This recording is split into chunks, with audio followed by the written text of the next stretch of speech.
بسم اللہ الرحمن الرحیم۔ حضرت محمد صلی اللہ علیہ وسلم نے فرمایا، تم اللہ تعالیٰ سے ایسی حالت میں دعا کرو کہ تم قبولیت کا یقین رکھا کرو اور یہ جان لو کہ اللہ تعالیٰ غفلت سے بھرے دل سے دعا قبول نہیں کرتا۔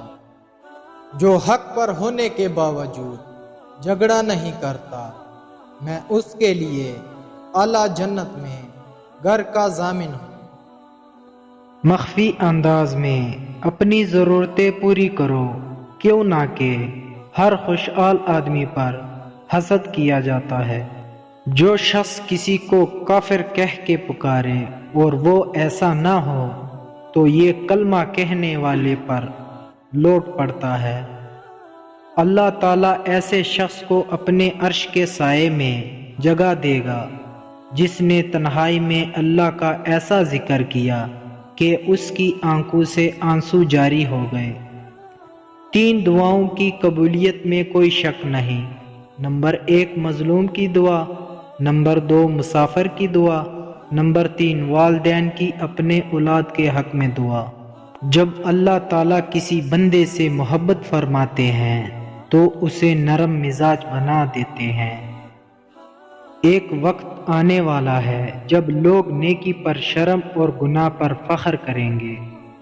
بلا شبہ تم میں سے مجھے سب سے زیادہ محبوب وہ ہے جن کے تم میں سے اخلاق اچھے ہیں۔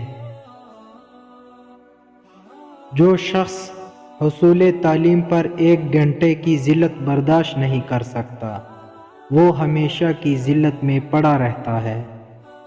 دوسروں کے بارے میں اچھا گمان رکھنا بہترین عبادت ہے۔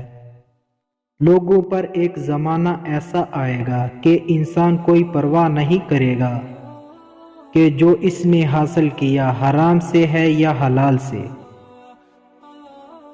غصہ شیطان سے اور شیطان آگ سے پیدا کیا گیا ہے اور آگ پانی سے بجھائی جاتی ہے، اور جب تم میں سے کوئی غصہ ہو تو اسے وضو کر لینا چاہیے۔ جو مومن لگاتار بیمار رہے اس کو بخش دیا جاتا ہے۔ جب ایک جوان انسان توبہ کرتا ہے تو مشرق سے مغرب تک کے قبرستانوں میں 40 دن کے لیے عذاب ہٹا لیا جاتا ہے۔